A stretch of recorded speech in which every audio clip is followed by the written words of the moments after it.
Acts chapter 17. When they had passed through Amphipolis and Apollonia, they came to Thessalonica, where was a synagogue of the Jews.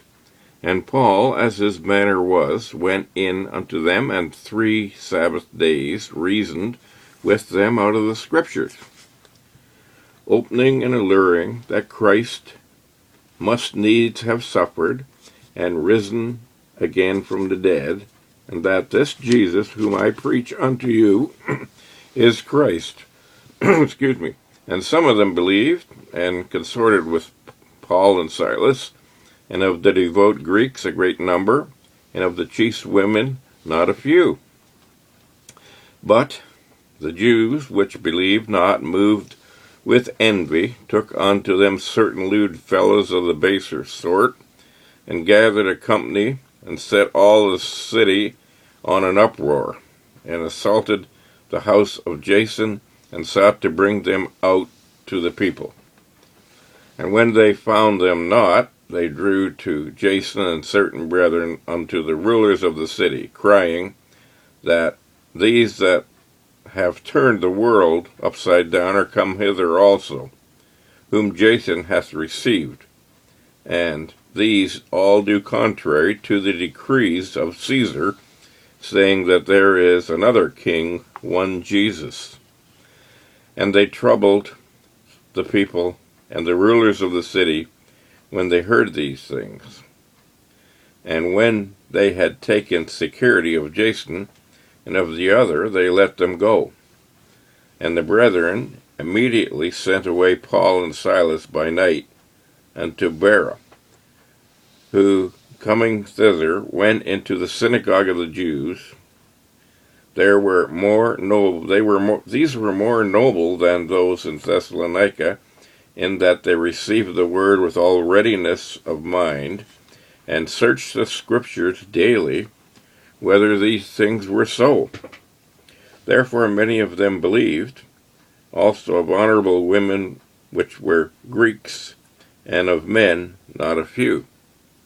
But when the Jews of Thessalonica had knowledge that the word of God was preached to Paul at Berea, they came thither also, and stirred up the people. And then immediately the brethren sent away Paul to go, as it were, to the sea. But Silas and Timotheus abode there still. And they that conducted Paul brought him unto Athens. And receiving a commandment unto Silas and Timotheus for to come to him with all speed, they departed. Now while Paul waited for them at Athens, his spirit was stirred in him when he saw the city wholly given to idolatry. Therefore disputed he in the synagogue with the Jews, and with the devout persons, and in the market daily with them that met with him. The certain philosophers of the Epicureans and of the Stoics encountered him. And some said, What will this babbler say? Others, some, he seemeth to be a setter forth of strange gods, because he preached unto them Jesus and the resurrection.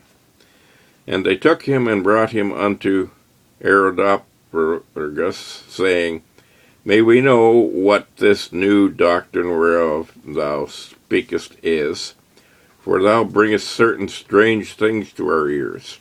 We would know therefore what these things mean.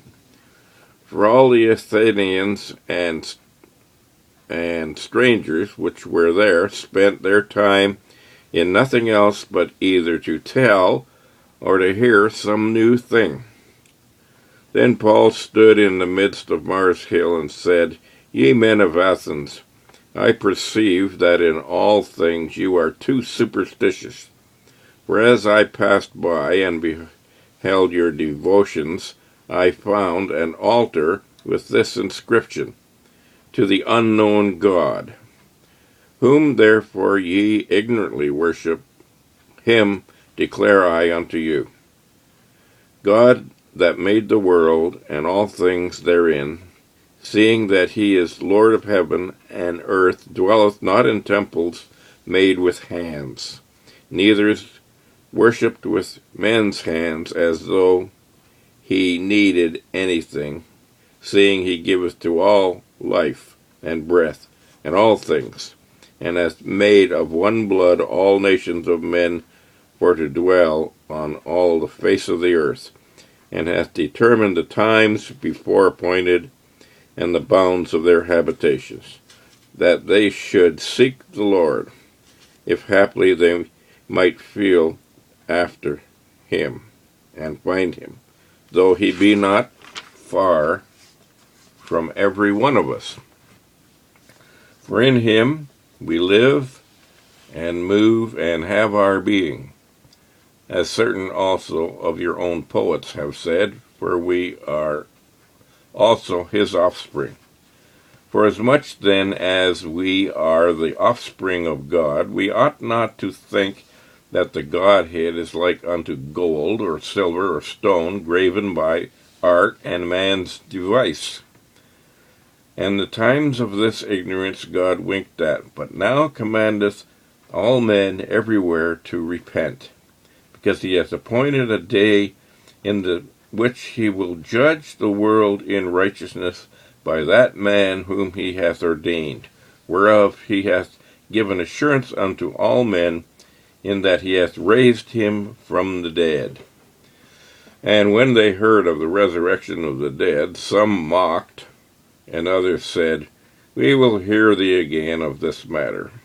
So Paul departed from among them.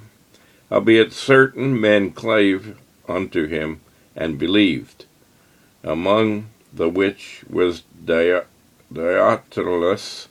and Areopagus, and a woman Demetrius, and others with them. And there we have the end of chapter 17. Thank you for listening.